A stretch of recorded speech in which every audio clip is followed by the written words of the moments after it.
Hey, Major. How are you, sir? Yeah, I turned that information Close to over. 5 o'clock. Yeah. And if it's time, I will call Monday, April 30th, 2018, Perry City Council work session to order. We have a quorum. If you will allow me, we have an item in the supplemental agenda. It's item 4A. I would like to request us allowing that to be moved to the first item. It should not take just a couple of minutes for Mr. O'Neill to review what the request from the Historical Society is. So, Mr. O'Neill? Thank you, Mr. Mayor Pro Tem, Council. I'm here on behalf of the Perry Area Historical Society to ask for permission to place a A-frame sign at 706 Carroll Street, which is the old Sinclair station. The sign would look like this. This Place Matters is a campaign that is provided to us by the National Trust for Historic Preservation. The Historical Society and many others believe that old Sinclair station matters, and we would certainly like to save it. And this will hopefully help us raise some funds, much needed funds. And so we request an A-frame sign, please. Thoughts? Is this, I'm assuming this will be kept. Yes. Yes. Timeframe? I recommend the timeframe of when it comes back to you. Remember you established a certain time? That group has to come back with an update, up to that date. It was 9 days when she came last. Yeah, okay. Then that. So it's less than that time. I'm sorry?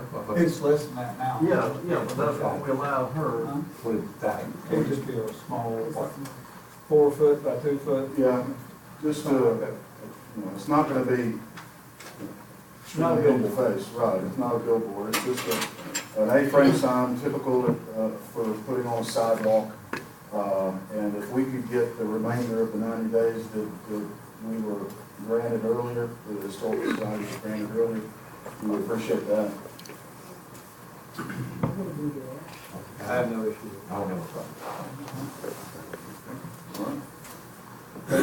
Sir, thank y'all very much. Appreciate it. Good luck on your donations. Thank you. Thank you. And now back to the original agenda. Item 3 is items of review and discussion. 3A is community development department. Mr. Hester is coming before us on a Perry Parkway driveway. Thank you, sir. Certainly not an expert in this area. From what I understand, there's an actual resolution that was written. You may or may not be familiar with it. That restricts any access onto Perry Parkway in certain areas. The developer that was working on this project has asked to be here tonight, but I don't see him, so I'll try to answer any questions that you might have. But at the corner of Sugarloaf Parkway and Perry Parkway, there is a proposed development there that would include several rental spaces as well as a gas station. They have gone to GDOT to ask for permission to have a D-cell and A-cell lane there, right in, right out only, onto Perry Parkway, which they have preliminarily received, which you probably have in your packet.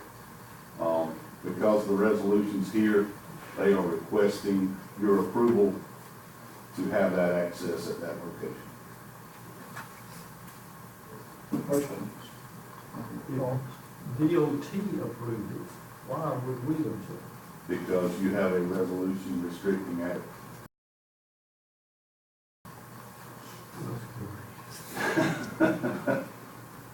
As it's allowed now, only community development really has not investigated this and has not done a whole lot of inquiring about how.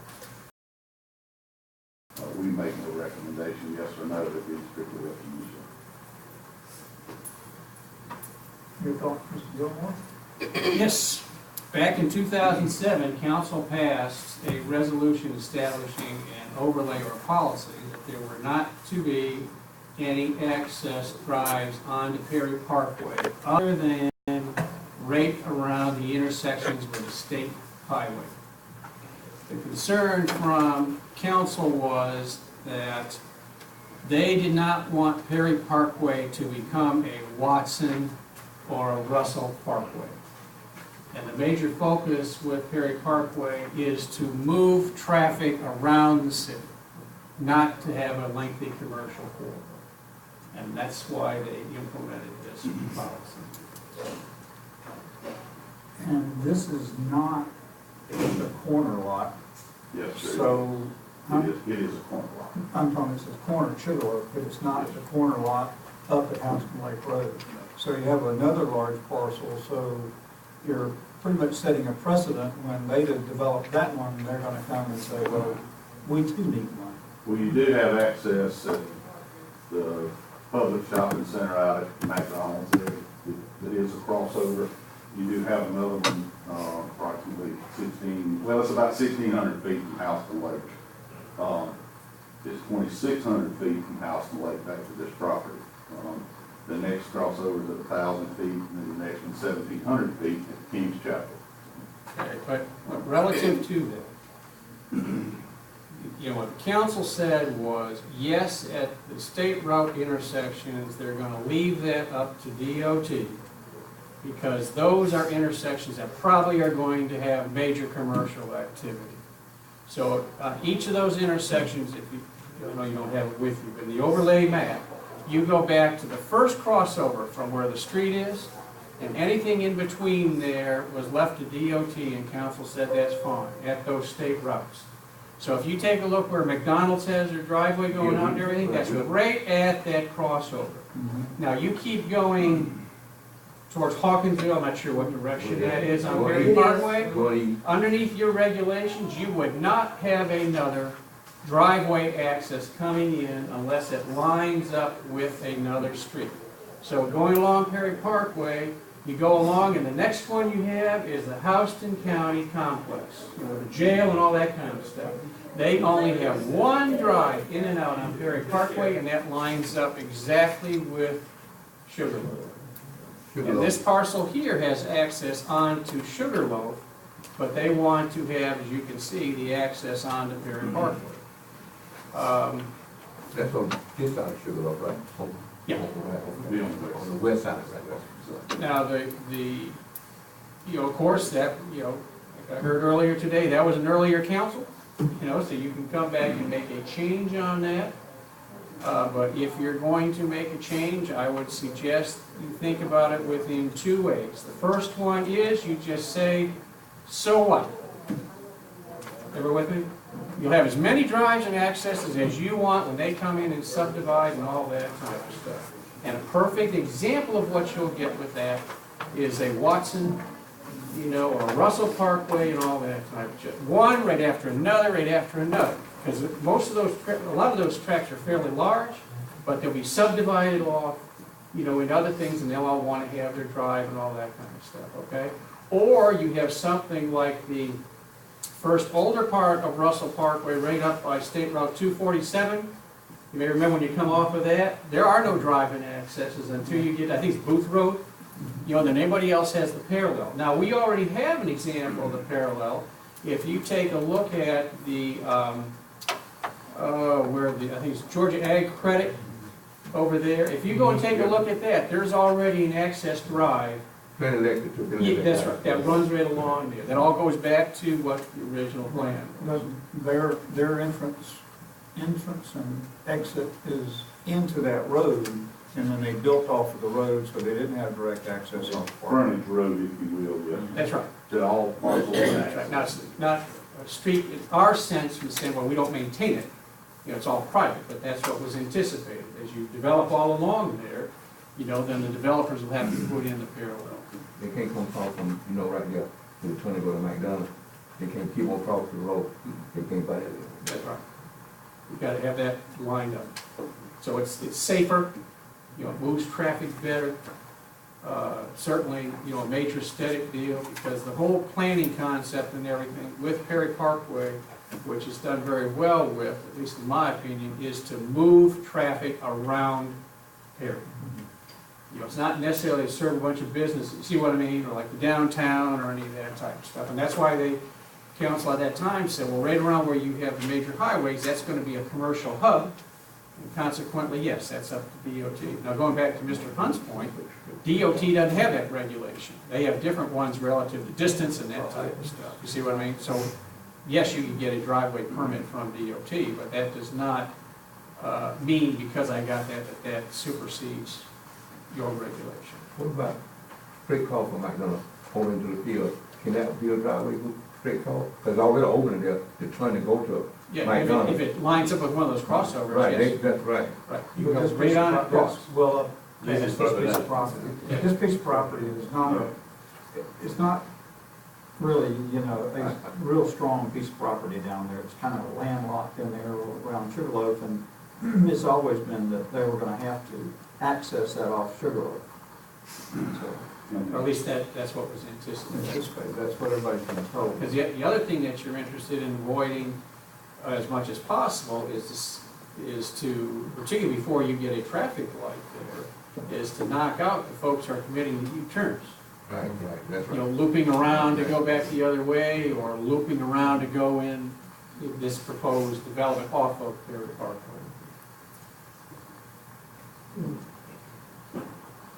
Since I was probably part of one of the councils we talked about, I think we need to leave But you know, I don't know where he want, I don't know where he got the land to go call from McDonald's all the way, you know, that could be right there, because already the intersection right there. Well, the reality is when that piece is developed, they can put an access in there and then come back to that parcel.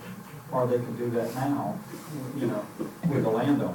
That, it is allowable, is it not? It is. It would be allowable at the cut through, and then that's how you would access it with a frontage road. But that's what I'm thinking, I don't know where they wanna do that or not. But Well, they're not the landowners of that particular piece up there. The only land they own is this particular site here.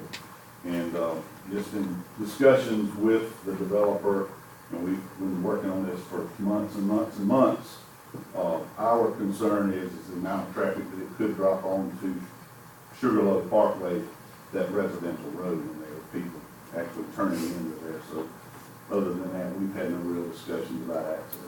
but how much you wanna put in there, how many units? Yeah. Well, there's a gas station and 3 other rental units of some type.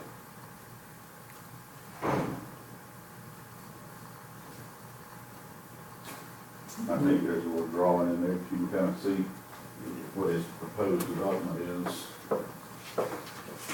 I think there's a, and I wasn't on that council, but I know there has been a great deal of discussion about Perry Parkway and the aesthetics Right. that we want to accomplish out there. And I know that there was a large amount of thought put in to that. Riley, I think you were on that council, were you not?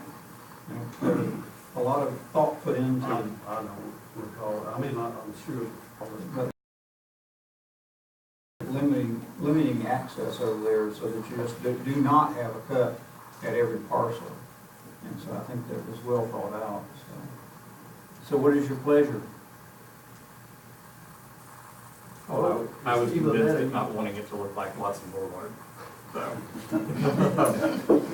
And you You know see all how this. you're gonna have parallels all up and down. I agree, if you do that. Of course, it's gonna develop out that way you want it to or not. Sure, and we should control that. You know, this body should control what that's gonna look like, not the developer.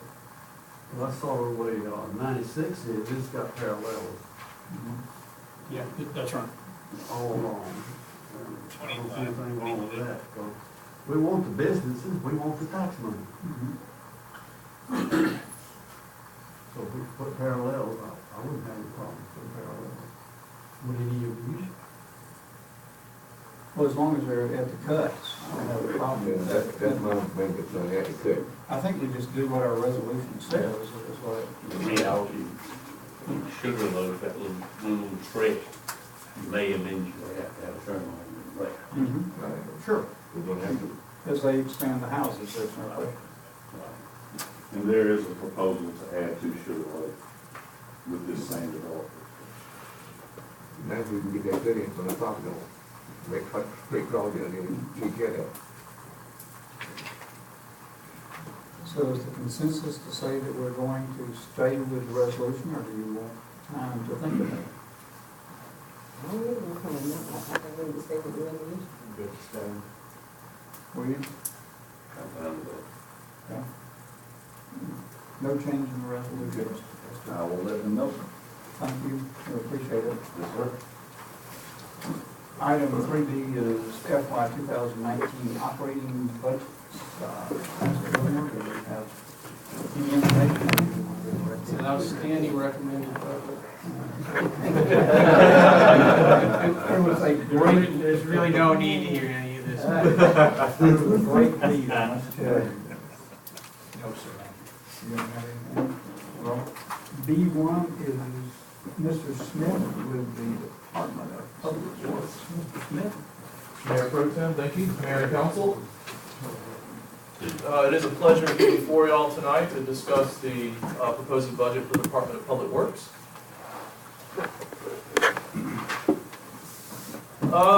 No significant new expenditures, no new personnel, no significant capital expenditures. Just taking a look at the primary functions associated with Public Works, you can kind of see some of the changes here based on percentages over last year. You have a significant reduction in stormwater. You have a little bit of an increase in solid waste, and of course landscaping, which is a new division over there Spitzer is setting up.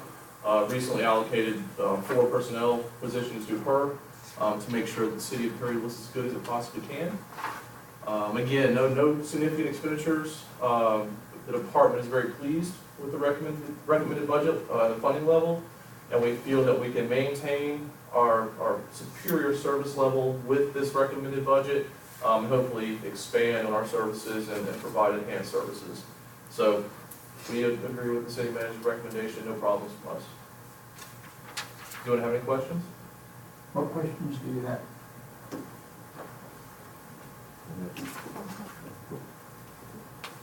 Boy, you really got those guys.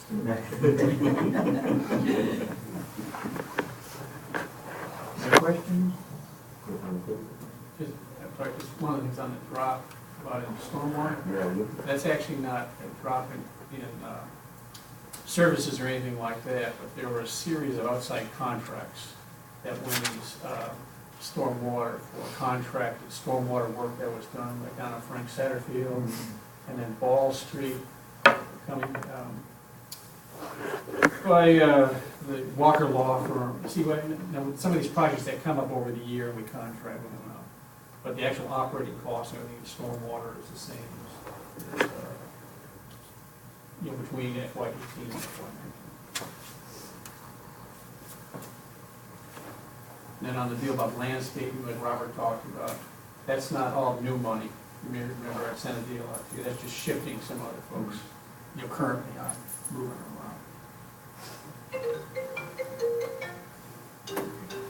No questions? Thank you, Mr. Smith. Thank y'all for your support. Appreciate it. Appreciate Thank you y'all. very much. Item 3B2 is the annual budget for the police department. Perry Police Department. Well, thank you, and we met with Ms. Gilmore on Wednesday to find out what his recommendations were. And I only want to talk about 2 of them. Major, will you hand those out? One by PowerPoint, one by handout. We'll do the handout first.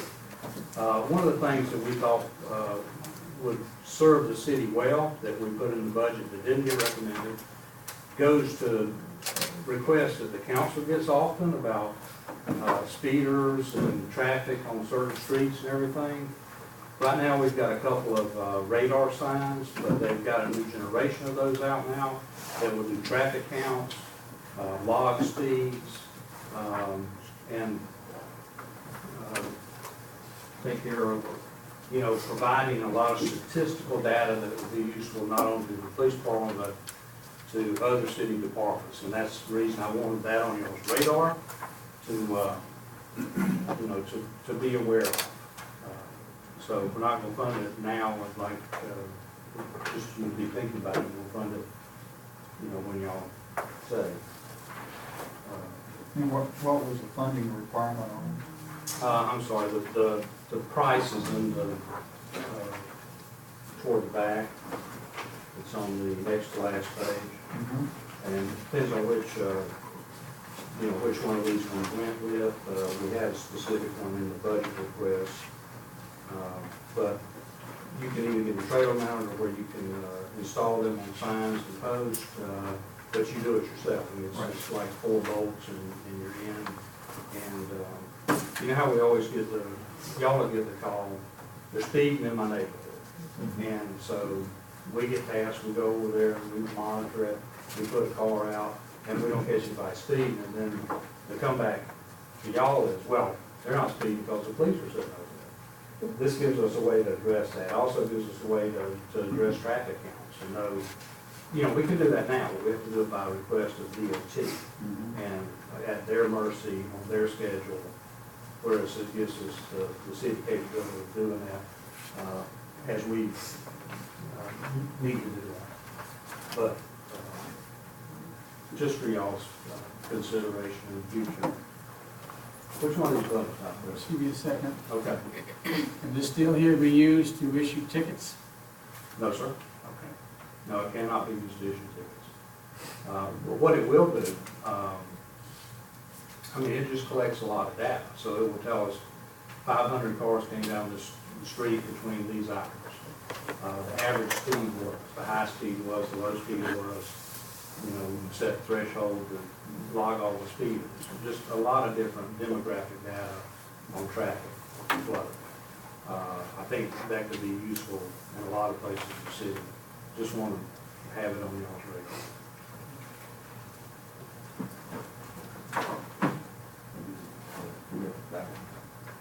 All right,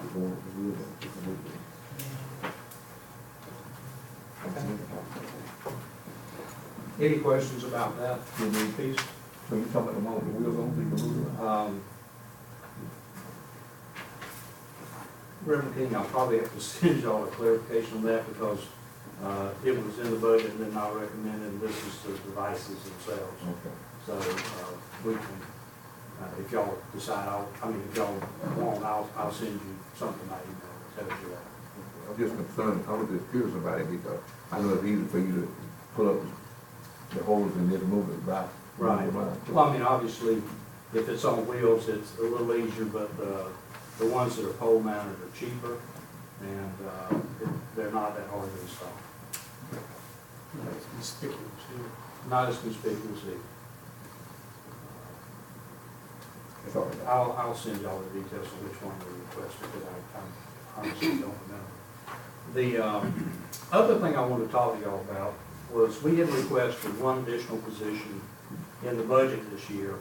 And, you know, y'all have been very good, the police department, in funding the patrol positions that we've asked for.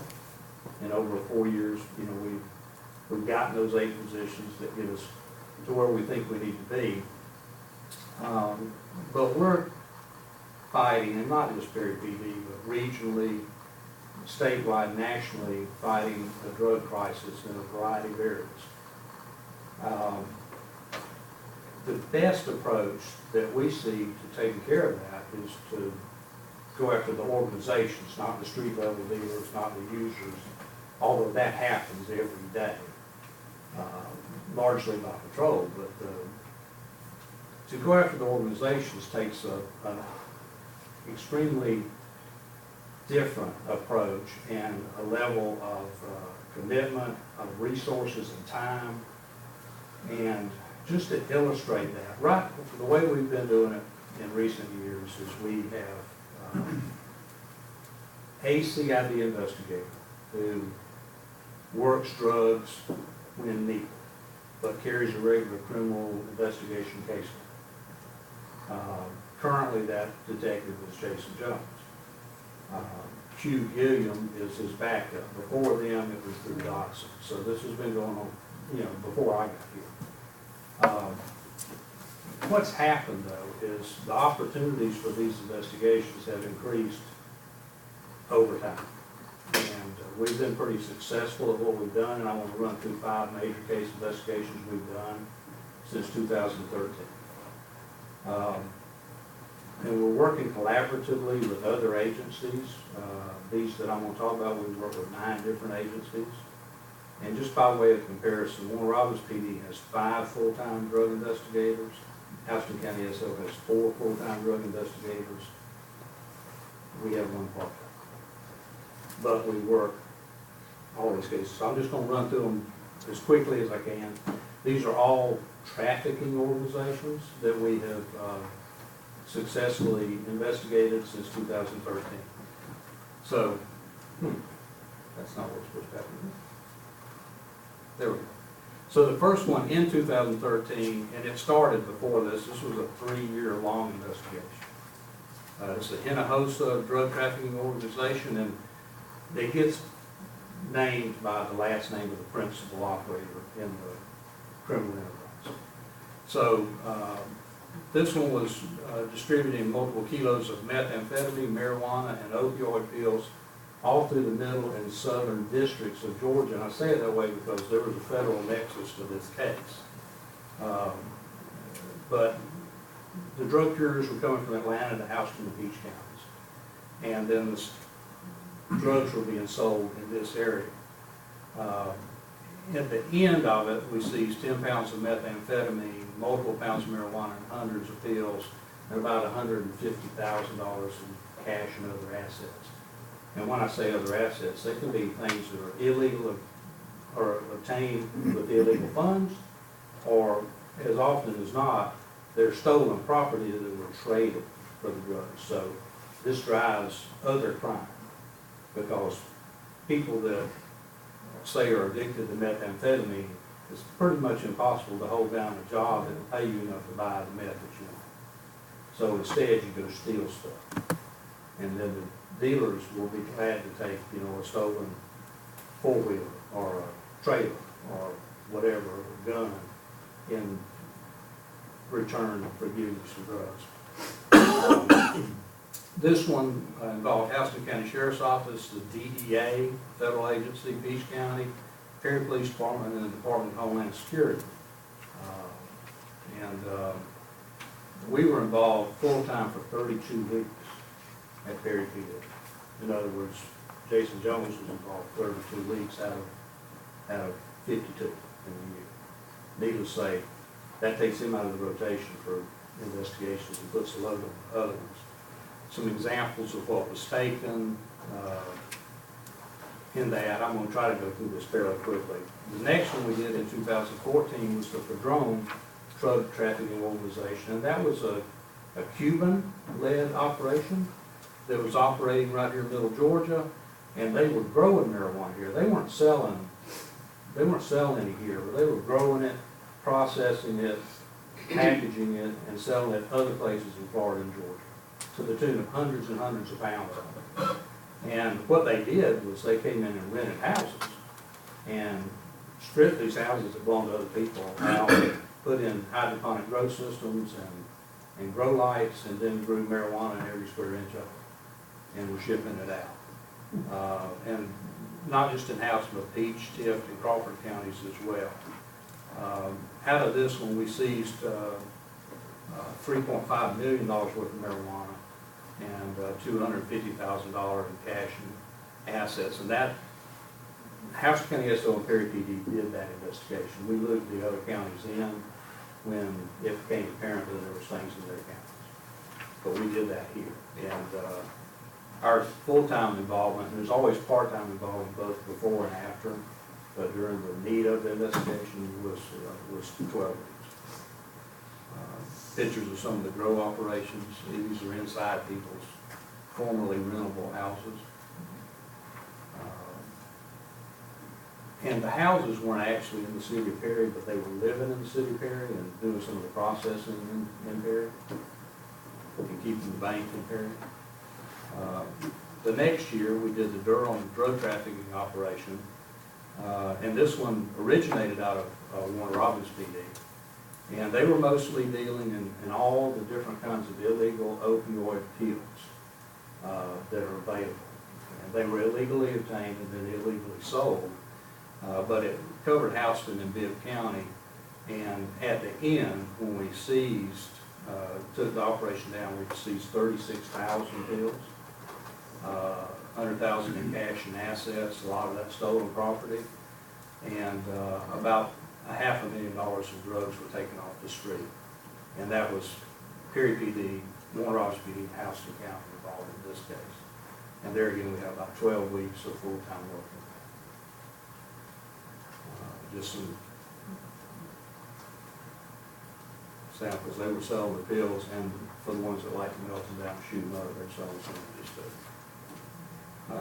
This rolled into the Slade drug trafficking organization, which was distributing a lot of methamphetamine, kilos of it, marijuana and opioid pills throughout Georgia. And it mainly involved Houston, Peach, and Bibb counties. At the end, we seized a kilo of meth, 2.2 pounds of meth. That's a pretty good hit. 5 pounds of marijuana and numerous pills. Now, that is not reflective of what they were moving, just what, when we did the search warrants, what we came away with. We recovered in this one a lot of stolen property, which were able to return to owners, trailers, golf carts, four-wheelers. I mean, they just had tons of different stuff like that. By the time it was all said and done, Houston County, Warner Robins PD, Peach County, and Bibb County, and Perry PD. And we had 16 weeks of full-time work in that. This was a warehouse they had up in Bibb County where they were storing and selling stolen property. Some of the marijuana was seized, some of the meth. And which brings us to the McKenzie drug trafficking operation. And you noticed a couple of these went 15, 16, 16, 17, because they're multiple month investigations. If you remember the overdoses on fentanyl we were having, this organization was responsible for those drugs. And we originated this investigation in the city of Perry, although they weren't operating. And so they were moving every illegal drug that there is. I mean, both forms of crack, both forms of meth, a couple of different kinds of heroin, fentanyl, marijuana, pills, you name it, they had it. It branched out to Atlanta, and that's finally been wrapped up. But we seized 10 pounds of meth, 100 pounds of marijuana, 12 pounds of fentanyl, which is the real deadly stuff, 6 kilos of heroin, several pounds of crack cocaine, a lot of pills, and 30 firearms, most of which were stolen. 400,000 in cash and assets, and a total street bag of $3 million worth of drugs. This was a case we worked with the FBI, and they contributed a lot of expertise and assets and technology to it. When we took this operation down, we did 11 search warrants simultaneously with FBI SWAT teams from 3 states and the sheriff's response team. And we had about 6 months of full and part-time work on that case. And meth, crack cocaine, Mexican brown heroin, marijuana, cash. And so, brings us to the results. I'm down to my last 2 slides. So in 5 years, we've conducted 5 large-scale investigations. It takes a lot of time, a lot of effort, a lot of assets. We've partnered with a total of 9 other law enforcement agencies because criminals, y'all heard me say this before, they don't stop at city limits or county lines. You know, I don't have jurisdiction. Nobody on Perry PD has jurisdiction outside of city limits of Perry, unless we work in collaboration with other agencies. On these 5 cases, we locked up 70 drug criminals. Hopefully some of them are taken off the board for multiple years. We've seized over $1 million in assets that were the results of the illegal enterprises and taken over $7 million worth of drugs off the streets of Middle Georgia.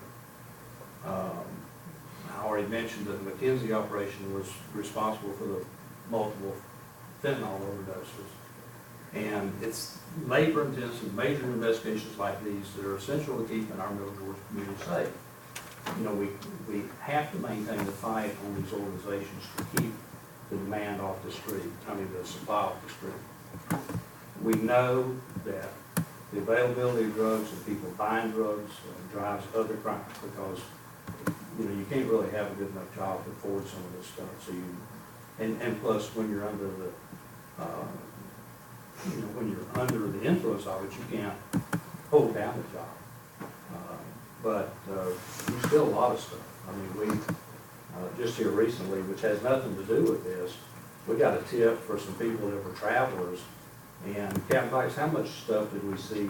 I mean, it was hundreds and hundreds of items. They were traveling all over the country. They were meth addicts, traveling all over the country stealing stuff. They happened to get caught here in Perry. We didn't even steal anything in Perry that we know of, but they stopped at one of our overnight parks, and we got a tip, and we followed up and caught them with hundreds of thousands of dollars worth of stolen stuff. And meth does allow you to work pretty hard, you know, it's an upper. We know that the smaller supply operations are made possible by the larger ones. And so our aim is to keep the drugs off the street as much as we can. That's why we think it's imperative that we continue to do these kind of investigations, and why it's the right time that we consider dedicating somebody full-time to that. And as one additional note, the FBI invited us to join a regional task force, which we did, which doesn't, I don't lose anybody full-time to that, but we gain the assets of the power of the regional investigation, and they'll also supply a vehicle and pay overtime for that person. And that's also Detective Jones. And so, you know, that's my pitch. And so any questions that y'all may have? And the confiscated stuff, what is it? What the paper says?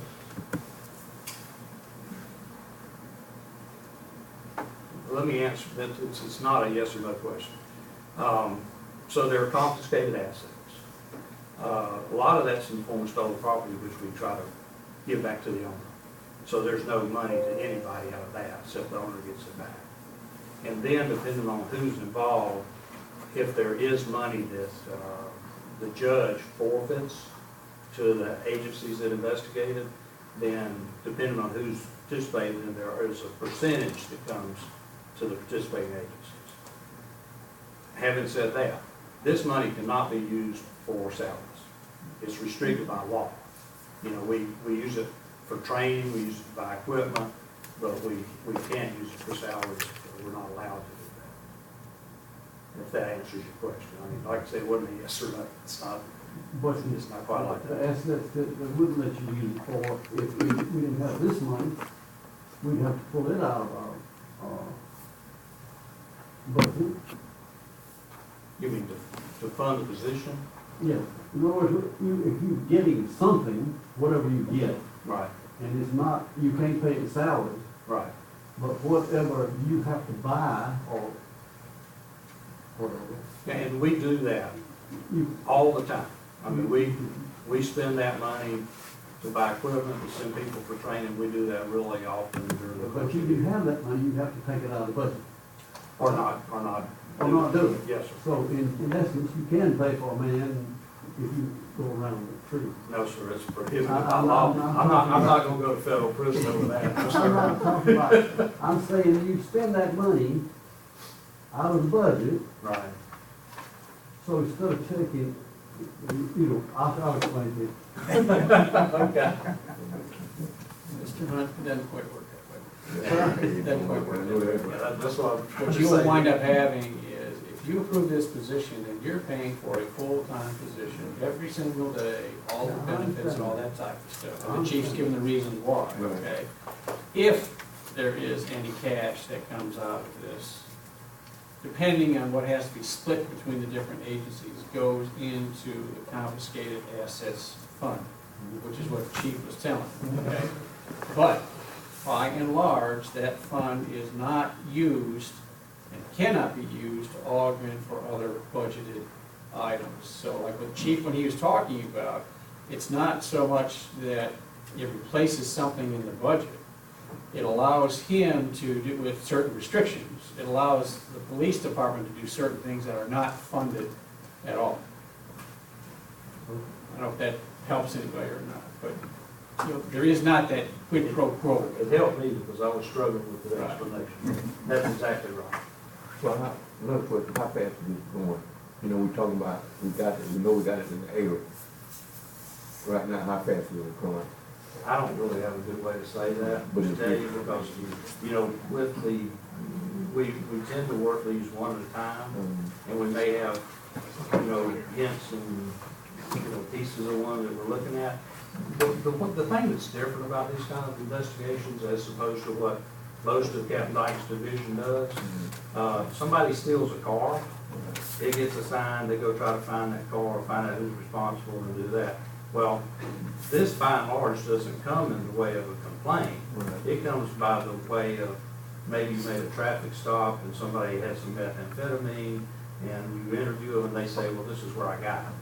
And then you go that next step and try to just go up the ladder and then hopefully turn it in to where you actually, you're not getting the person that just bought some or the person that's selling some to support his own habit, but you get the people that are importing it, you know, maybe from another country or another state, the metro area, wherever it's coming from, and you try to take them off the board. And when you do that, then it creates a void for some period of time, but there's always somebody standing in line to come try to fill that void. It's, you know, it's American enterprise just on the illegal side. And I didn't come out here to try to scare y'all today. I mean, these are success stories. And please understand it for that. These are success stories. Now, the ones that we don't know about, we don't know about. But if we weren't focused on finding this stuff out, we wouldn't have known about these either. Any additional questions for Chief? Mr. Gilmore, any additional information you'd like to share? Yes, we'll take this under consideration as we work through the budget and see how the budget balances out after we've heard everybody's recommendation and then make a decision at that point in time. Thank y'all for your time and attention. Thank you, Chief. Well, basically, I understand, right, you asking for one person? Yes, sir. Item 3B3 is the Department of Administration. Ms. King? Yes, sir. Thank you, Mayor Pro Tem.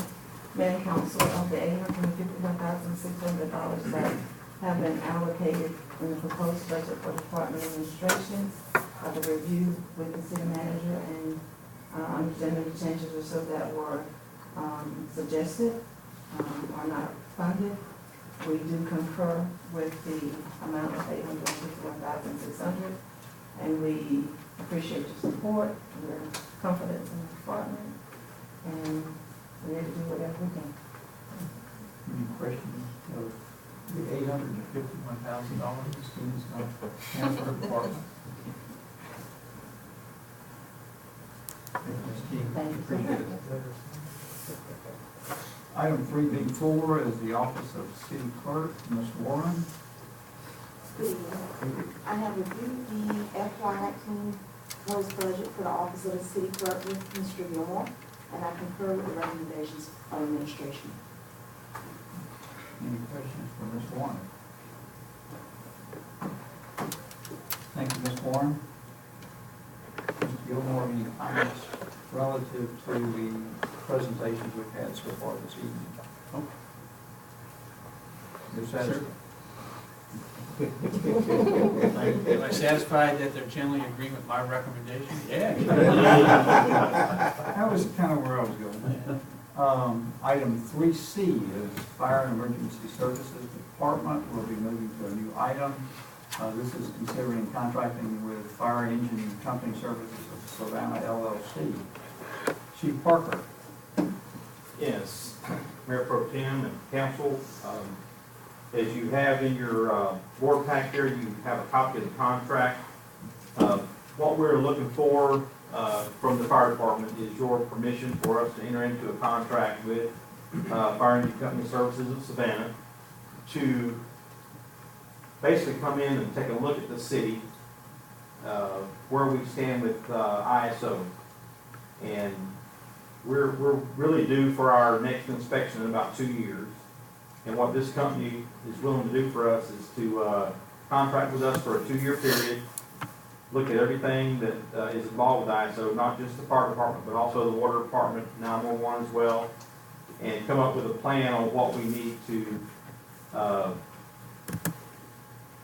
at least stay where we are, maintain a 4, and hopefully get a better rating as well.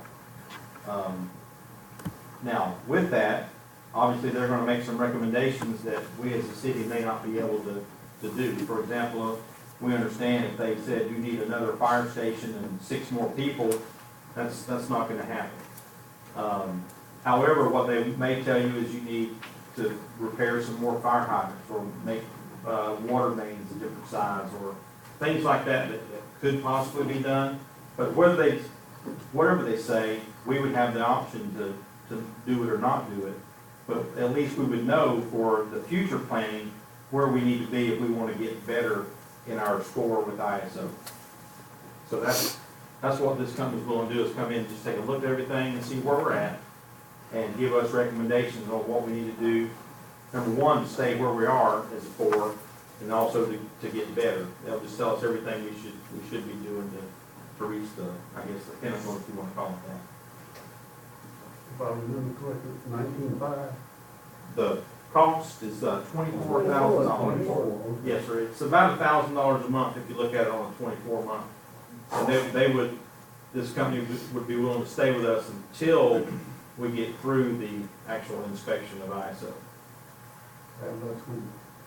It's going to be about 2 years from now. What questions do you have? I got one. Yes, sir. I'm thinking outside the box. Do ISO, or are you the chief of the fire department? Do they have a manual? Have y'all come up with a manual to tell each city what ISO are looking for? And you got people trained within the department can handle this? Have y'all? I'm just brainstorming right now. You see where I'm going? No, sir. Yes, sir. I definitely see where you're going. They do have guidelines that they go by. Right. What we have found is they have changed their guidelines in the last couple of years. Right. And some of that is a little bit new to any of us that have been through an inspection before. But yes, to answer your question, there are some guidelines out there. We could look online and see the information and some of those things, and we could look at some of that and try to do the best that we can. But I know part of your strategic plan was to have an outside person come in and kind of give us that broad, brush stroke of here's where you need to be as a city. Definitely, yes, we have some folks that have been through these inspections before, that they can do some of that. And I'll just, you see what I'm going with. Now, we're not experts. No, I understand, but that's what I'm saying. Okay. Thank you. Yes, Can I ask, what's the cost savings?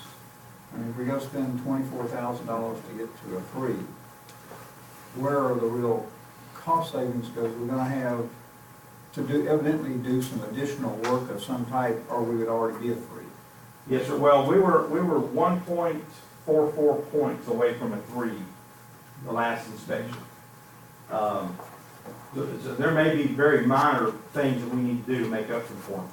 As far as answering your question specifically, that's going to be up to the insurance companies. We have to look at the insurance company and ask them, what are we going to save on the residential, what are we going to save on a commercial, and what are we going to save on the industrial side? Should we go from a 4 to a 3, or from a 3 to a 2, somewhere in that range? So I don't know exactly what the cost savings would be. Because it appears that it's quite expensive once you start climbing that ladder to try to get to 3 or get to 2 to 1. I don't know what the cost benefit is in providing the type of service we have. Because I mean, if they come back and say, well, you got a great Ford department and we've got 45, I think, right, 45, 46 personnel. 39. So then they say, well, you've got to go to 65 to get to a 3. I'm just not sure that there's that cost benefit. Yes, sir. And that's something we've already discussed with the manager, that would not be a cost savings there.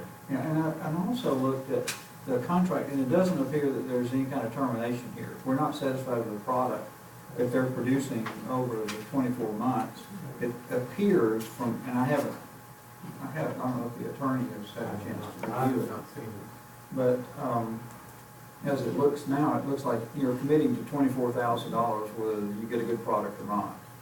So I have some concerns about that as to how we evaluate that. That was one of my points, the reason I asked the question, because I was concerned with too, I said, we got somebody coming and telling us what we need to do to get to ISO 3. And I'm saying that, you see where I'm going, if the insurance company's involved in that, they got this manual already been set to tell us that I got to get to this stage now. If the population has not grown, why am I going to add so many more people to my staff, you know what I mean? So that's a legitimate point, you know what I mean? We have to, like you said, that's something we have to consider, you know what I mean? For 2 years, they come and tell us, and then when the insurance company come back and check us again, we hadn't got to where we're supposed to be, we have $24,000. Mr. Gilmore, your thoughts on it? I agree with you all. This is just such an agreeable group tonight. Well, I'm happy family. My recommendation would be, number one, kind of based on the discussion, that y'all think about it. So there's no action to take right now. Then number two is, getting with Chief Parker and get you some of the answers that you're talking about. Like for example, what is the termination provision within the contract, or does it have it? Okay, and if it doesn't have one, then I think that's an issue, okay? It may be a deal about the guy says, well, I don't have it in there, but anytime you're dissatisfied, you stop. You see what I mean?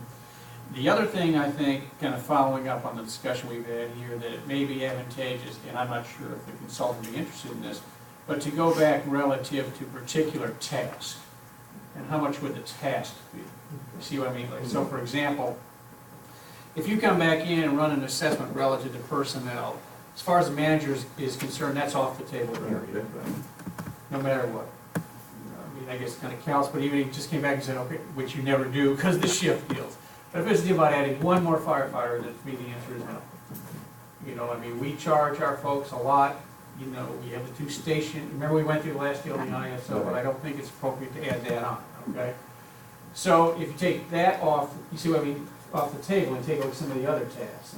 And the task may be to initially take a look at the, which originally started at the water system, and what is it that needs to be improved compared to where we were before. You may remember when we came in before, there was a question on some of our older hydrants. Y'all remember that? And then you okayed and we went out and have switched out and changed the number of those hydrants. Okay, well, has that helped us there or not? Another deal may be, well, okay, for the point thing, would anything, might be a deal with communication from 911. Well, we don't control that, for all practical purposes. That's handled by the county. So I don't, see what I mean? I don't think that necessarily be something we would go and take a look at. And then have some of the answers like you're talking, like I said earlier, about, okay, well, how much is there a difference for our standard residential home in Perry if you go from a 4 to a 3? And there was no fault on this, I don't mean that, but y'all may remember we talked about going the fire fee, and the original figure that was presented to you all would be around a $300 savings. Y'all remember that? Now, that wasn't the final reason why you did that, but that was one of the things you revised. And a number of the property owners came back and said, well, I never saw any $300. So, remember that? I bet you all remember it quite well. So that'd be something else we could go back and check and see, because that could give some very good data, I think, to you. That, well, if you're really going to see anything to save homeowners, individual homeowners insurance, it'd have to go from a 4 to a 1. And it's just impossible for us to do that with our size. Now, the other side of it is, there could be more advantages relative to if you're industrial or commercial. You see what I mean with that drop? So we kind of get a sampling type of deal on that and bring that back to, if that sounds good. Also, have we talked to any other cities who have used this company and what was their satisfaction level? Yes, sir, I actually did that. I actually reached out to the city of Statesboro, and they're on their third contract with me. So they've done it twice already, and they're extending one contract out to make it the third. So they were very pleased in Statesboro. Do you know what the IFO was? I don't remember, I don't want to say, Okay, not okay. get it right. Okay, just checking.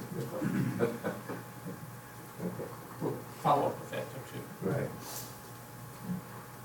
Any other questions, Chief, this evening? Well, is it agreeable with the council that they will do the investigation, additional information as outlined by Mr. Gilmore, and get back to us at our next work session? Thank you very much, appreciate that. Item 3D is administration. And this is Mr. Hunt's.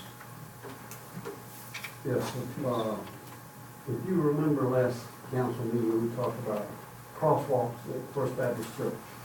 Everybody remembers that, I'm sure. And we said, no, because we don't put crosswalks in the middle of the street. That was one of the no reasons. Well, we do them. And the pictures that you see in your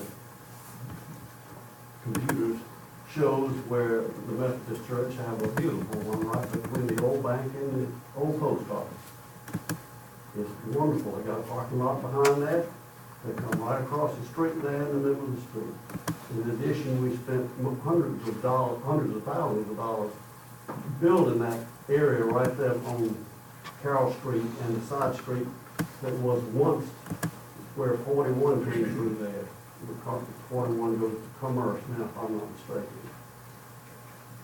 So we wish for, the Baptists wish for our council to reconsider letting us put a crosswalk where you see it on the map on one of those drawings or one of the pictures.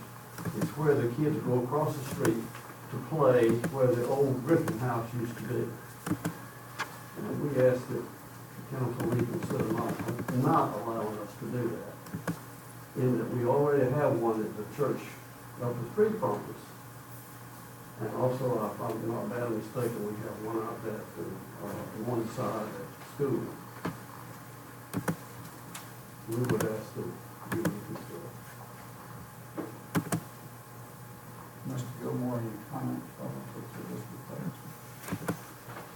this? Mr. Hunt is absolutely correct about the locations of the other crosswalks. Other than some old ones, that went in, that got an okay from DOT at the time. The only relatively recent ones were the ones that we mentioned for Perry Methodist Church. Those crosswalks were approved relative to overall improvement projects that were done, as Mr. Hunt indicated, which affected the city by the closing of Meeting Street and the Welcome Park project. All that stuff was all tied together. The concern that was expressed to you all from the administration is still the same relative to just putting crosswalks in the middle of the street or somewhere in the street that's not by an intersection.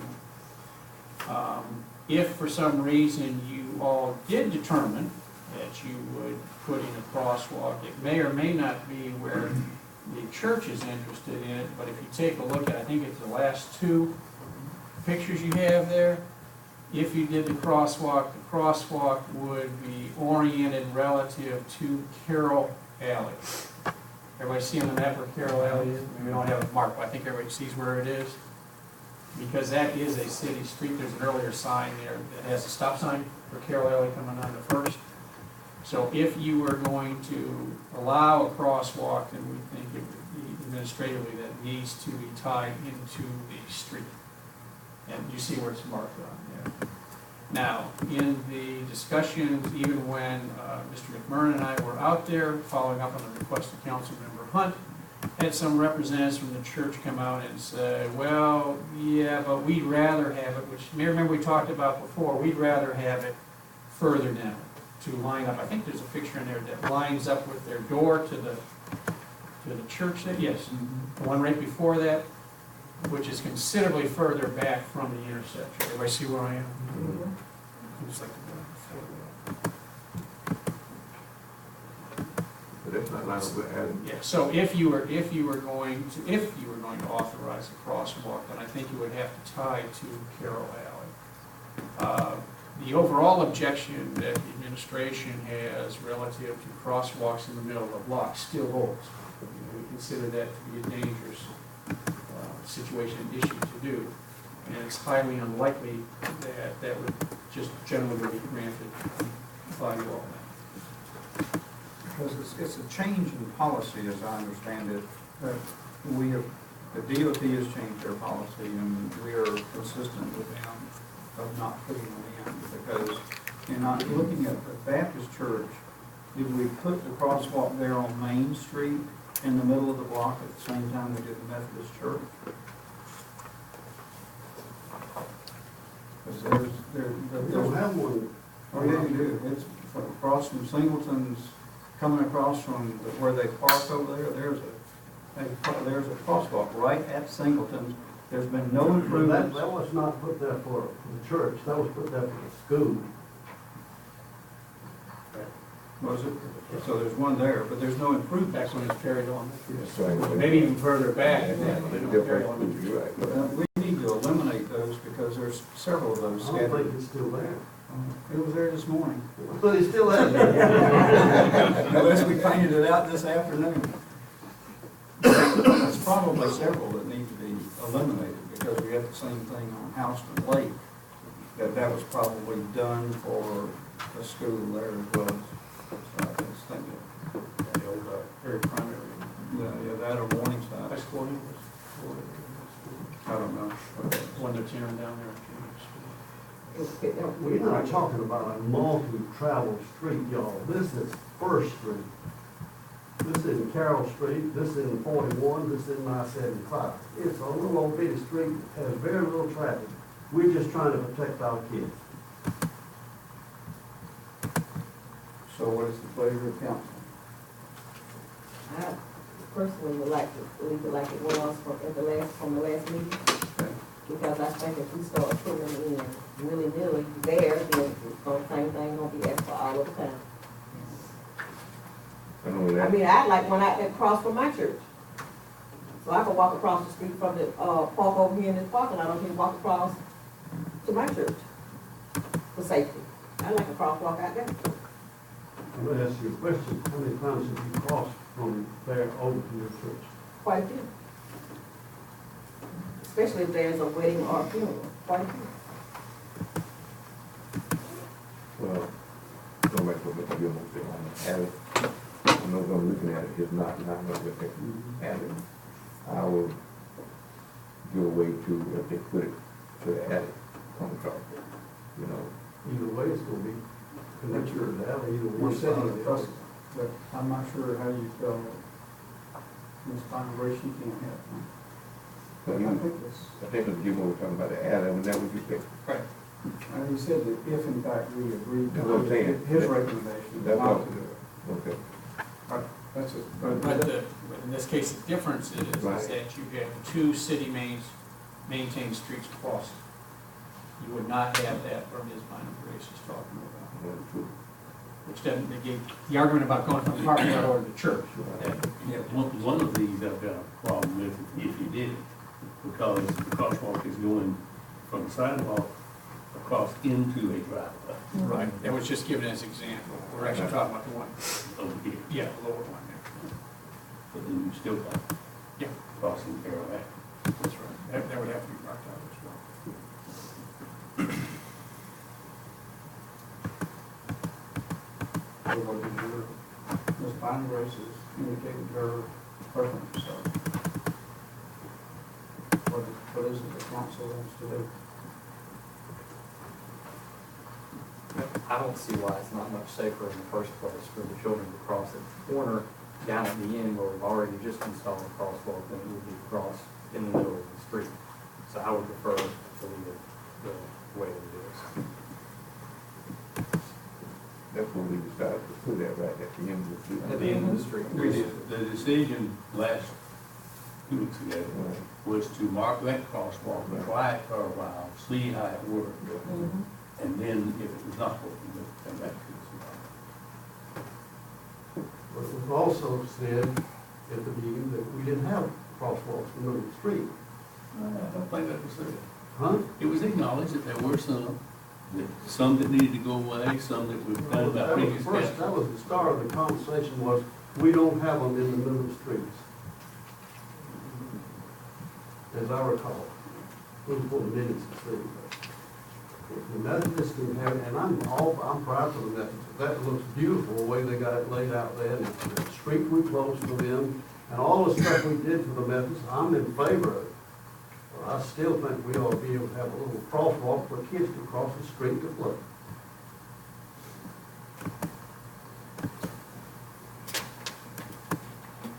Mr. King?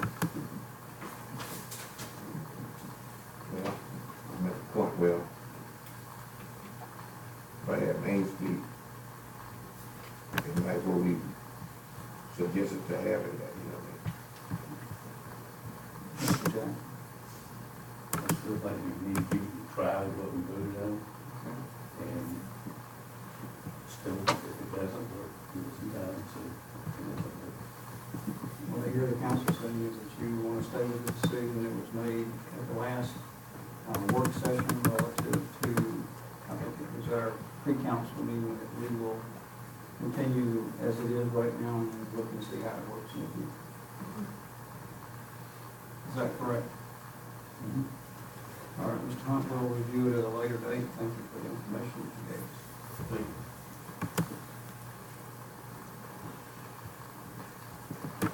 Item 2 on the agenda is to consider participating in the Houston County Board of Commissioners for certain professional services relative to St. Patrick's Drive. Mr. Gilmore? Thank you, Mr. Mayor Pro Tem. Council members, in your packet is information from Mr. Dunbar of Houston County Board of Commissioners about some professional services that they are ready to hire and contract with. They actually have made the decision to go ahead.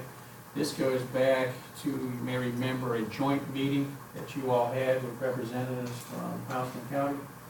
I know Chairman Stonifer was there, and Mr. Dunbar, talking about different designs and layout for extending St. Patrick's Drive. This is just their follow-up with that. When you left that meeting, the county was going to take the lead on contacting the property owners and all that type of stuff. So they're now ready to get some conceptual layouts, for that to get back with the property owners. The administration recommends to you that with these two contracts, we split the cost on that 50-50 with the Houston County Board of Commissioners. You may have talked about that before, but I don't remember any official action taken by you all to agree to do the 50 split. Y'all did say, okay, county, go. I know that, but right. So this would be just a normal follow-up on that. If you agree to do that, then the funding source would be the SPLOST construction. Any questions for Mr. Oh, I'm sorry, one other thing too. Even doing this does not commit the city to the project. Remember, they said they'd have to come back to you all and see what you want. What's gonna be the outcome of it coming back towards Perry? I know it's gonna go, to the Thompson Road, but how we talked about how we're gonna go through there currently goes through by Walmart. Right. Where are you gonna bring it out? It's gonna come into, Plaza Drive on the other side of, This is from the road. But Oh, you- eventually yeah. comes to Perimeter Road. that's right, yeah. It'll come into where Plaza Drive and then over on Plaza Connector and then on to Perimeter Road, so you have the light. That's where they're speaking of doing it.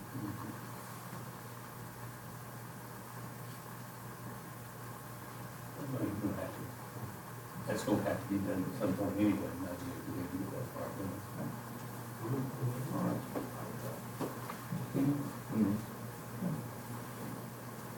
consensus, Mr. Gilmore, to move forward. Okay, thank you. Item D3 is council approval to proceed for professional services from the Chasing Group Incorporated. Mr. Smith? Mr. Mayor Pro Tem, Mayor and Council, on April 19th, the Personnel Committee for the council met to review the initial applications that were received for the vacant Economic Development Director position. After reviewing those applications, the group actually recommended moving forward with an executive search firm in the hopes of getting a broader applicant pool and that type of thing. And then also, after further discussion, it was recommended exploring partnering with the Chasing Group, which is a very reputable executive search firm that actually specializes in economic development chamber type positions. What you have before you tonight for consideration is a draft agreement from the Chasing Group. And you can see they provide a whole range of services. And knowing what I know about the firm, I very much recommend moving forward with the Chasing Group. I'd be happy to answer any questions you might have. I guess just expanding on it, I think we got 17 applications. 17. And we reviewed all of them, and we didn't come away with a feeling that it was anybody in that group of 17 were really what we were looking for to continue the work that Mr. Smith has been doing through economic development. So the committee's recommendations come back, and let's see if we can elevate the quality of candidate that will be coming forward for this body to approve.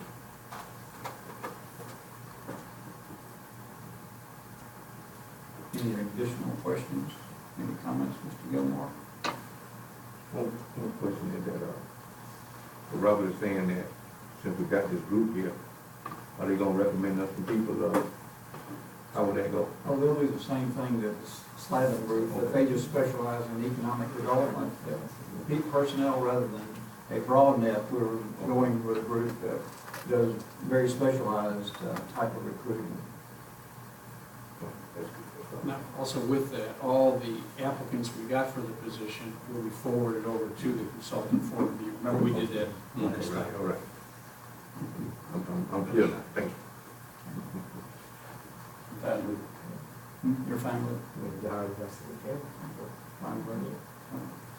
All right, sir, thank you. Appreciate the concurrence. Thank y'all. Item 4, we have already addressed earlier on the agenda. Item 5 is council member items. Mr. Hunt? Yes, I have one. Last Saturday, not this past Saturday, but Saturday week ago, we had a cleanup day in here.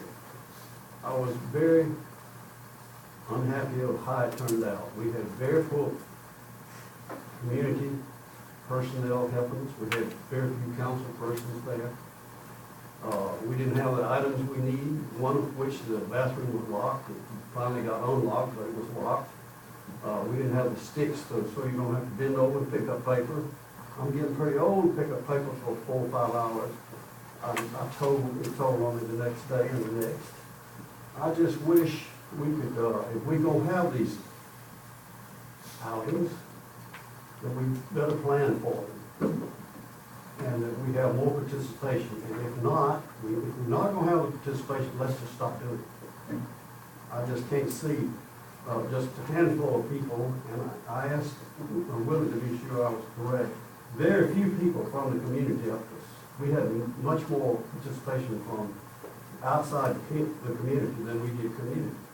And these people that live there don't want the area clean and look nice, then why should we bust our behinds to pick up paper for it? And I noticed a lot of cars that were in the yards that weren't mobile, and I believe that was one of the conditions you had to have. It had to be mobile. Numbers of them, man. We passed an ordinance some time back ago, or I don't know what it was, ordinance, what it was. But anyway, we passed it, said all the cars that weren't mobile had to be moved. Yes. And if they didn't move them, we would. I saw no evidence of any of them being moved. And the homes that I saw, a lot of them were in ill repair. Now, I know it's on private property, but looks like there's something the city can do to keep a human being from having to live in a house with a hole in it, top bigger than this table right here. And we've got folks living in homes over there, that it's just not, it makes me sad, it makes me very sad to see human being have to live in a house in water pouring it. I understand that. And I don't know what we can do about it. They privately owned, I understand that. I don't know whether there's a thing we can do about it or not, but I wish we'd look into it. Well, as we continue to expand our funding through CHIPS and also the block grants, that would be another neighborhood that we would move into, very much like the walk we went on over in Sand Hill. Those are additional areas that we're looking at doing those improvements. But outside of that, I'm not sure there's a whole lot we can do about it, unless it's just totally uninhabitable and then having the people move out. I think that's one of the things that, what Mr. Hunt is talking about. We did the same thing in Sand Hill. We went through the organization with the program that we said with the grants and everything. And, hopefully it's gonna be our next project. And like you said, at least we done did an assessment in there through our strategy program. Like each one of the cities that needs some help. And we're gonna continue what you saw. We can continue. But also about the people that you were talking about. A lot of times, we planned it well, and that we sent out invitations, and we got a lot of input from that the people are gonna be there. But the concept is that somehow they didn't make it. It's just about every one of them. I'm sure you have too.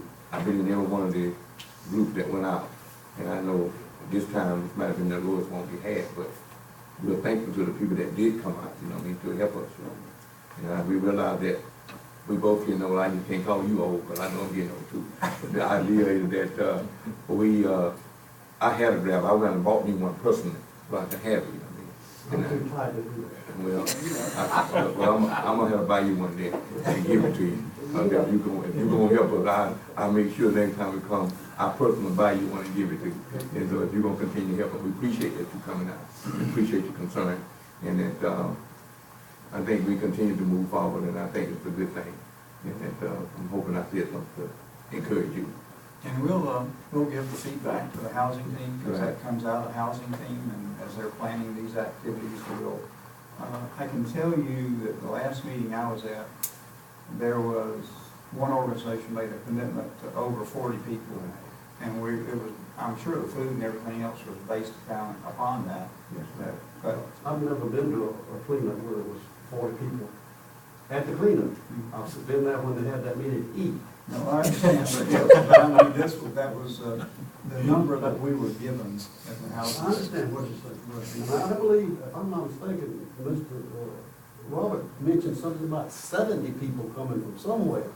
It was a fluid number, Mr. Hunt. It was a what? A fluid number. It was moving around. But we appreciate it, and we will take that back to the housing team for their assessment. And we need to be sure that if you pick up paper, you have enough to eat, but those that don't pick up paper don't have anything to eat, because they showed up Saturday week ago. I was disappointed in that. Anything else? Well, thank you for the feedback. Reverend King. Yes, sir. I got one complaint is that over on Whipper Street, we're talking about speed breakers, and that one of the guys who's gonna elect the wheelchair, he was concerned that he might get turned over. He was saying that I think they go all the way across the street on my right. Because there's a portion there. I told him that I don't bring it up, you know what I mean, that he was worried about I don't know where he get off the highway into the grass, you know, and drop off, you know what I mean? So I gotta go take a look at that and see how that looks, you know what I mean? So I personally have to take a walk on Wilson Street and look at that. I think we've It's already already done it. scheduled to be taken care of, Mr. If King. it has been done, it's gonna be done. Thank you. It's already been done. It hasn't been done? Okay. They cut 24 inches off It's been done. one of the speed limits on one side of the street, Right. so the gentleman in his wheelchair can go along without interference of the speed limit. Right, okay, thank you. Well, thank you, Mr. Smith. Thank you, Mr. Smith. Thank Mr. Christian. He jumped on me and chewed me up a little bit. Ms. Myron Grace. I just want to go on record saying that people on River Street really do appreciate those speed bumps. It has cut down traffic. Hopefully, it has cut down some other things that go on that back line because they can't get back there. And, they're wanting to know how soon can we do another cleanup in that area. They've been so proud of, their speed bumps that they wanted to know what they could do to help us keep that area clean. We can come up with something. Thank you. Mr. Jones? I have nothing. Have nothing? Mr. Jackson? I have nothing. Our city attorney, do you have anything, Mr. Holder? Yes, Mr. Waters, do you have anything else? yes, sir. How about our assistant city manager, Mr. Smith? I do have one item, Mr. Mayor Pro Tem. We were informed, the city was informed on the 25th, that we were selected to receive funding from the EPA for a brownfield assessment grant. This is something that y'all are aware of, that we've been applying for 3 years now. I guess the third time was a charm. So we will be receiving $300,000 to identify and assess possible brownfield sites in the community. This is something that I think could be very valuable. There are a number of properties throughout town that have failed to transition to the private market. There are some uncertainties surrounding these properties, and perhaps we can go in there and help alleviate some of these uncertainties and get those properties back into marketable form. So again, very pleased. Hope y'all are pleased as well. We will be accepting the grant officially once we get the paperwork. You will all be kept in the loop on that, and they'll be able to review those documents as they come in. We hope to get started hopefully within the next couple of months. So again, it's something good, nice feather in our cap. Any questions on that grant? Congratulations, that's what I was Thank you. Amen. It's gonna help us a lot. Did you outline the 3 locations? I'm sorry, We identified 6 locations, very preliminary. Fortunately, this grant allows us a lot of brevity in regards to selecting locations, determining sites, that type of thing. So we have identified some preliminary locations, but those may change as we actually embark on the process. Okay. That's a good answer. That's a way of saying, I'm not sure yet. I know, giving yourself a lot of flexibility. Well, I understand what the way it works. there's a little more thought to it than just that. No, we're going back, like Robert and I talked about that, we're going back to check and see, in essence, what's the biggest bang for the buck? Right. Since it's limited, either because there's a problem that historically have been a lot of issues, like the old Pure Station, on Main Street in downtown, or potential for good economic development, like the old Kelwood. So you see what I mean? So that's what he's stuck on. I understand. Just that day approach it. Thank you, sir. Thank you. Congratulations. That's wonderful to have that. Appreciate y'all. A lot of hard work goes to getting those, and the group has been very successful in bringing those type things to Perry, and we appreciate it. Department head items. Chief, anything else from the police department tonight? Probably said nothing. Ms. King, anything from administration? Chief Parker? Yes, sir, one thing, real quick. Just kind of get permission again from the council. There's a, it's called the GFSTC Fireworks Tax Monies Grant. When they started selling fireworks years ago, the state said that some of that tax money would go to help out local fire departments. So we have an opportunity to apply for a grant. We're looking for, I think it's, let's see, $9,324 to buy some hose to outfit our new fire truck. And, but the city would have to put up about 10% of that, which is $934. So, with your permission, we'll apply for the grant. Council? Maybe we can find the $900 code. I just didn't know they'd come back to you. So Thank Okay, you. that's all I have, thank you. Please move forward. Mr. Smith, anything from Public Works? 6 to 9. Since you're wearing 3 or 4 hats, or you could talk about economic development. I have one economic development item. Okay? Please to just remind everybody, next Friday, May 11th, the city will host its first Food Truck Friday event downtown. The event will take place from 6 to 9. Predominantly there on Ball Street. We'll have a number of food trucks lined up there. We have, 6 food trucks that are coming for the event. Should be great. We have Piedmont Brewing out of Macon coming to set up shop. And given the chatter that's been surrounding this event on social media and that type of stuff, Ellen and Haley have done an excellent job with that, by the way. We expect a pretty big crowd. Also going to be some live music. Jettison Blue. Jettison Blue will actually be performing. So it should be a great event. Hopefully the weather's very nice. And again, kudos to Haley for putting the event together and Ellen for working with her and making sure that it's publicized. These are the types of events that I think our community is really clamoring for. And I'm very pleased that y'all were supportive in providing this to our citizens. So look forward to it next Friday. Thank you. Sounds like a lot of fun. May I say one thing in reference to that? Yes, sir. Chief, when we block off a street, we've got hundreds of folks in that blocked off area. What's to keep an idiot from plowing right in there? Don't we need We've to, adopted, recently, we block them with vehicles. I was going to say, don't we need some sort of heavy vehicle there that would stop Yes, that from happening? and Because we started doing that for that very reason, it would kill hundreds of people, potentially. It was happening potentially. all over the world, so we're very much aware of that, and we're using vehicles to block streets. I wonder if police cars heavy enough to stop a big truck. I hope it never happens. It's what they said. Me too. Thank you, Mr. Smith. Ms. Palmer, anything, an update on G Suites or anything? I hope we're all behaving ourselves. I guess if anyone has any questions, I'm hoping everyone's set up at this point. I think Mike Baker, I know Andy's been working with you all. So if anyone's not set up yet, I'm more than happy to help. I'm in the office, so if you can come by with your laptops. But I think it's been fairly smooth. Just let me know if you have any feedback on it. So. Mr. Hester, anything from community development? Maybe one item, and this may be more addressed to the city manager. I think Mr. Wood discussed with you, Mr. Gilmore, the need to potentially poll the council to see if a special call meeting or something would need to be done in reference to a couple of zoning requests that we had. And I'm sorry, I don't have the details to those, so I'll leave that up to you. On the meeting agenda, we were originally scheduled for tomorrow. There was a public hearing and first reading for some rezoning cases. You may remember having taken a look at that. The administration would like to request counsel for those cases, assuming you're comfortable with proceeding, about waiving the second reading rule.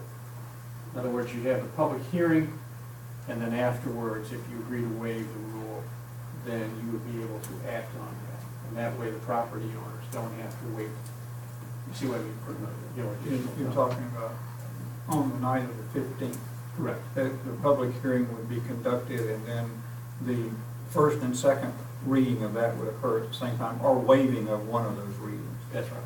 We'll actually use a second reading. The reason you have the second reading is your own rule. There isn't any law or any of that type of stuff. That goes back, since it's an ordinance, and you require ordinances to have two readings.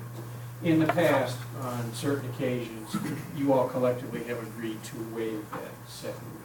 I just make sure you get the information to us early enough. If we got questions, we can get them answered.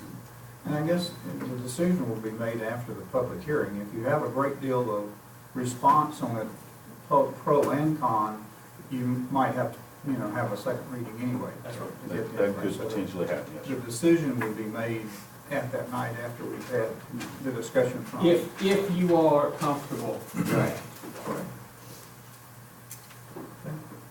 Thank you, Mr. Hester. Ms. Warren, Would anything? you all agree to that? We will do. I assume that everybody said yes. Okay. We will provide the necessary information. Thank you. Ms. Warren? No, sir. Any additional information, Mr. Gilmore? No, sir. You saved the best for last, didn't you? Mr. Hester. I ruined his thunder, I'm sorry. I have two items. Walk with the mayor and council, scheduled for May the 22nd. And that's going to be in District 2. We were in District 1 with our our last walk over there in Sand Hill on Lane Street. We have a request from Miss Kelly Loudermilk that we do it downtown.